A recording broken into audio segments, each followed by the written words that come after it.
जैसा कि last episode and में हमने देखा था किन्नन ने अर्केन रियल्म के ग्रेट सक्सेस स्टेज को अचीव कर लिया था। तभी कोई किन्नन से कहता है कि किन्नन मैं लैंगफेंग हूँ और बाहर आकर तुम्हें मुझे फेस करना होगा। किन्नन जब लैंगफेंग का नाम सुनता है तो किन्नन सोचता है तो फाइनली ये बंदा वापस आ ही गया। ये बंदा यहाँ पर जरूर 7 डेडली शॉट के लिए आया होगा। किन्नन अपने रेसिडेंस से बाहर निकलता है। लैंगफेंग किन्नन को देखकर कहता है कि तो लड़के तुम ही किन्नन हो। वो किन्नन से कहता है किन्नन मैं तुम्हारे बारे में जानता हूँ, मैं तुम्हारे अचीवमेंट्स के बारे में भी जानता हूँ और साथ ही साथ तुम्हारी आइडेंटिटी के बारे में भी जानता हूँ और अब तक तुम्हें इस बात का अंदाजा हो चुका होगा कि मैं यहाँ पर क्यों आया हूँ। अगर तुम अभी के अभी उन 7 डेडली शॉट को मेरे हवाले कर देते हो तो मैं तुम्हारी जिंदगी को बख्श दूंगा और तुम्हें कुछ भी नहीं कहूंगा। चलो जब जल्दी करो और उन 7 डेडली शॉट को मेरे हवाले कर दो। किन्नन उससे कहता है मैं जानता हूँ कि जो तुम्हारी रैंकिंग है वो डिसेबल के टॉप 10 रैंकिंग में आती है और मैं ये भी जानता हूँ कि तुम जेंटियन रियल्म के एक 7 लेवल का कल्टिवेटर हो और साथ ही साथ तुमने अर्केन रियल्म के माइनस सक्सेस स्टेज को भी अचीव किया हुआ है और अगर तुम मुझे मारना चाहो तो तुम अपनी करंट स्ट्रेंथ के साथ मुझे मार सकते हो। ये कहते हैं किन्नन अपनी पावर को रिलीज करता है। उससे कहता है लेकिन क्या तुम्हें सच में ऐसा लगता है कि मुझे इस चीज की जरा भी परवाह है कि तुम मुझे यहाँ पर मार सकते हो? और वैसे भी मैं आज तक किसी की भी धमकी से बिल्कुल भी नहीं डरा हूँ। लैंगफेंग अपनी पावर को रिलीज करता है और किन्नन से कहता है क्या सच में ऐसा है कि तुम्हें मेरी धमकी से बिल्कुल भी डर नहीं लगता? और क्या तुम्हें इस बात का डर नहीं कि मैं तुम्हें यहाँ पर मार सकता हूँ? और अगर ऐसी बात है कि तुम्हें मौत से बिल्कुल डर नहीं लगता तो मुझे लगता है कि तुम्हें एक बार मौत से रूबरू करवाना पड़ेगा। जब तुम मौत के बहुत ही ज्यादा करीब होगे तब तुम्हें समझ में आएगा कि आखिर मौत होती क्या है और इससे हमें क्यों डरना चाहिए। जब वहाँ पर लोग देखते हैं कि किन्नन और लैंगफेंग एक दूसरे के साथ फाइट करने वाले हैं तो वहाँ पर बहुत ही ज्यादा लोग इकट्ठा हो जाते हैं। एक बंदा कहता है कि आखिर ये बंदा लैंगफेंग यहाँ पर क्या कर रहा है और ये किन्नन को क्यों ढूंढ रहा था। एक बंदा कहता है कि जब भी ये बंदा लैंगफेंग किसी को ढूंढने के लिए निकलता है तो इसका मतलब ये होता है कि ये बंदा उसको मारने के लिए निकला है। तो इसका मतलब ये हुआ कि लैंगफेंग यहाँ पर किन्नन को मारने आया है। पहला वाला उससे कहता है नहीं नहीं ऐसा नहीं हो सकता। क्या तुम्हें सच में ऐसा लगता है कि लैंगफेंग के अंदर इतनी ज्यादा हिम्मत है कि वो किन्नन जैसे बंदे को मार सके जिसकी बैकग्राउंड इतनी ज्यादा पावरफुल है? लैंगफेंग कहता है किन्नन मैंने तुम्हारे बारे में सुना है कि तुम कभी भी किसी भी चैलेंज से पीछे नहीं हटते और अगर ऐसी बात है तो मैं तुम्हें चैलेंज करता हूँ एक डुएल फाइट के लिए लाइफ एंड डेथ अरीना में। अगर तुम इस लाइफ एंड डेथ फाइट को हारते हो तो जो तुम्हारी 7 डेडली स्वॉर्ड है वो मेरी हो जाएगी, लेकिन अगर तुम उसमें जीतते हो तो मेरी पोजीशन और मेरी जो सारी पिल्स है वो तुम्हारी हो जाएगी। तो मुझे अब बताओ क्या तुम इस चैलेंज को एक्सेप्ट करते हो या फिर नहीं? किन्नन उससे कहता है लैंगफेंग तुम्हारी जो कल्टीवेशन है वो जेंटियन रियल्म के 7 लेवल पर है और जबकि दूसरी तरफ जो मेरी कल्टीवेशन है वो तुमसे बहुत ही ज्यादा लो है और ये बात जानते हुए तुम बेशर्मों की तरह मुझे एक डुएल फाइट के लिए चैलेंज कर रहे हो। और अगर मैं इतनी ज्यादा कम कल्टीवेशन के साथ तुम्हारे साथ फाइट करता हूँ तो मैं डेफिनेटली उस फाइट में तुम्हारे हाथों से मारा जाऊंगा, जबकि ये बात मैं पहले से ही जानता हूँ तो मैं तुम्हारे चैलेंज को क्यों एक्सेप्ट करूंगा? वहाँ पर खड़े हुए डिसेबल कहते हैं ये बंदा लैंगफेंग ये बहुत ही ज्यादा इंटरेस्टिंग है। ये यहाँ पर किसी ऐसी कल्टीवेटर को चैलेंज कर रहा है जिसकी कल्टीवेशन इसके मुकाबले बहुत ही ज्यादा कम है। और क्या इस बंदे लैंगफेंग को लगता है कि किन्नन कोई बेवकूफ है जो कि इसके चैलेंज को एक्सेप्ट करेगा? दूसरा वाला कहता है कि ये बंदा लैंगफेंग कोई बेवकूफ है जो कि एक मिस्टिकल वेपन के लिए किन्नन जैसे बंदे से पंगा ले रहा है जिसकी बैकग्राउंड में 2 मार्शल एसिस्टेंट लेवल के कल्टीवेटर्स है। मुझे तो ऐसा लगता है कि इस बंदे लैंगफेंग का दिमाग खराब हो गया है, तभी यहाँ पर किन्नन को लाइफ एंड डेथ फाइट के लिए चैलेंज कर रहा है। तभी वहाँ पर कोई उड़ता हुआ आता है और किन्नन से कहता है जूनियर ब्रदर किन्नन मैंने तुम्हारे बारे में सुना था, अगर सच में ऐसी बात है तो जूनियर ब्रदर किन्नन तुम लैंगफेंग के चैलेंज को एक्सेप्ट क्यों नहीं कर लेते? वो बंदा नीचे उतर आता है तो हम देखते हैं कि वो बंदा वांगजुन होता है। जब वहाँ पर खड़े हुए लोग उसको वहाँ पर देखते हैं तो हैरानी से कहते हैं कि ये वांगजुन है, वांगजुन यहाँ पर क्या कर रहा है? और योंगजुन किन्नन को लैंगफेंग के चैलेंज को एक्सेप्ट करने के लिए क्यों कह रहा है? वांग कहता है किन्नन अगर मैं तुम्हारी जगह होता तो मैं इस बंदे लैंगफेंग को बहुत ही बुरी तरह से पीट देता और मैं इसको इतना बुरा पीटता कि इसको जिंदगी भर इस बात का पछतावा होता कि यहाँ पर आए क्यों था। किन्नन उससे कहता है वांग ये मसला मेरे और लैंगफेंग के बीच का है और मैं इसको खुद ही हैंडल कर सकता हूँ, तो बेहतर ये होगा कि तुम इस मसले से बिल्कुल दूर रहो। जब वो देखता है कि किन्नन ने उसको उसकी बातों को पूरी तरह से इग्नोर कर दिया तो वांग को बहुत ही ज्यादा गुस्सा आ जाता है। वो किन्नन से कहता है ये तो बहुत ही ज्यादा अच्छी बात है किन्नन तुम अपने मसलों को खुद ही हैंडल कर सकते हो, लेकिन किन्नन मैं तुमसे बहुत ही ज्यादा डिसअपॉइंट हुआ हूँ। मुझे तो ऐसा लगा था कि तुम दूसरों से बिल्कुल अलग हो, लेकिन अब तुम्हें देखकर ऐसा लगता है कि मैंने तुम्हें बहुत ही ज्यादा ओवर एस्टिमेट कर दिया था।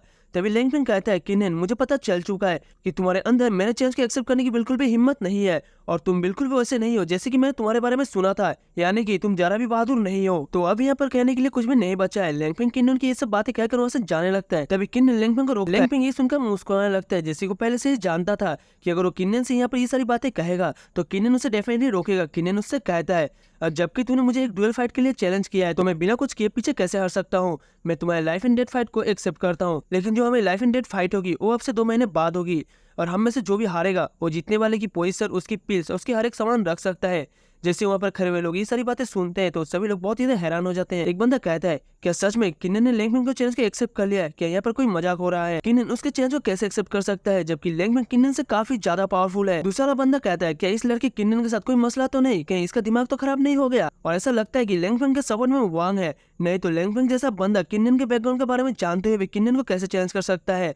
हो ना हो लैंगफेंग के सपोर्ट में जरूर वांग है, तभी लैंगफेंग ये सब कर पा रहा है। एक और डिसाइबल कहता है किन्नन ने इसके चैलेंज को क्या सोच के एक्सेप्ट किया है। क्या किन्नन को ऐसा लगता है कि किन्नन लैंगफेंग जैसे कल्टीवेटर को हरा सकता है, जबकि किन्नन के कल्टीवेशन लैंगफेंग के मुकाबले बहुत ही ज्यादा कम है। जब लैंगफेंग किन्नन की बातों का कोई जवाब नहीं देता तो किन्नन कहता है कि लैंगफेंग क्या हुआ, क्या तुम्हारे अंदर इतनी ज्यादा हिम्मत नहीं है कि तुम मेरे इस चैलेंज के एक्सेप्ट कर पाओ। अगर सच में ऐसी बात है कि तुम्हारे अंदर इतनी ज्यादा हिम्मत नहीं है मेरे इस चैलेंज के एक्सेप्ट कर पाओ तो मेरे रेसिन के सामने से दफा हो जाओ। जबकि लैंगफेंग उसकी बातों को सुनकर बहुत ही ज्यादा गुस्सा हो जाता है।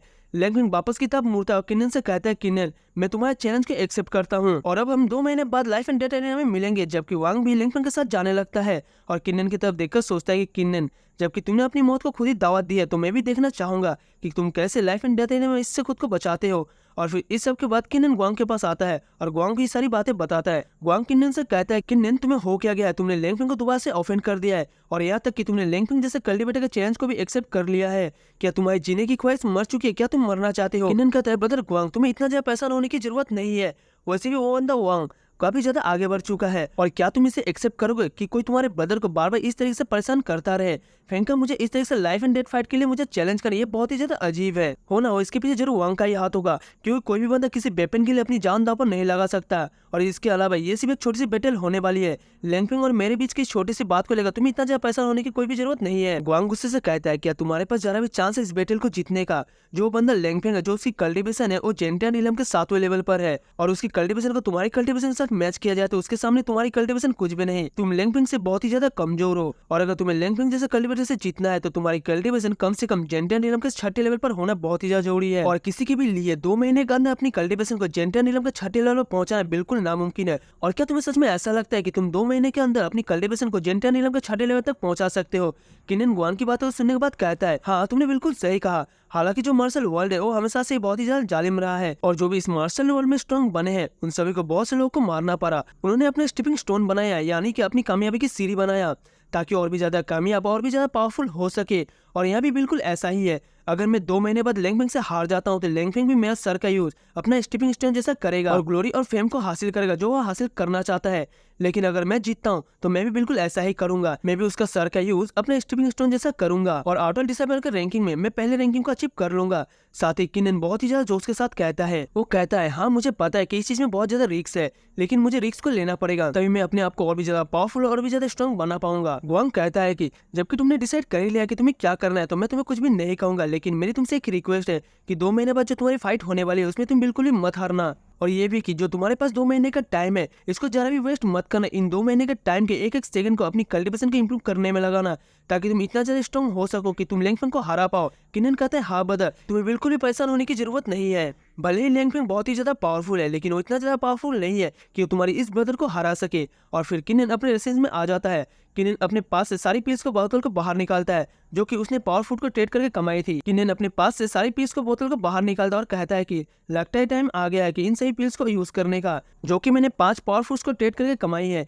किन्नन एक साथ 4-4 बोतल्स को उठाता है और उन मार्शल एम्बर पील्स को खाते हुए सोचता है मेरे पास जितना टाइम है मुझे इस टाइम को पूरी तरीके से अच्छे से इस्तेमाल करना होगा। अगर मैं अभी अपने हुएंग रिंग के 10 गेट की मार्शल स्पीड के साथ खुद को कल्टीवेट करूंगा तो 2 महीने का अंदर 6ठे लेवल तक पहुंचना ये बहुत ही ज्यादा मुश्किल हो जाएगा। इसीलिए मुझे अपनी डिवाइन बैटल स्पीड को लेवल अप करवाना होगा और मेरे हिसाब से 4000 मार्शल एम्बर पील्स मेरे डिवाइन बैटल स्पीड को जुआंग रैंक पर लेवल अप करवाने के लिए काफी होगी। और अगर एक बार मेरी डिवाइन बैटल स्पीड जुआंग रैंक पर लेवल अप कर लेती है तो जो मेरी कल्टीवेशन स्पीड है वो पहले के मुकाबले बहुत ही ज्यादा बढ़ जाएगी। और फिर हम 15 मिनट के बाद का सीन देखते हैं जहाँ पे किन्नन घुटने के बल बैठा हुआ होता है।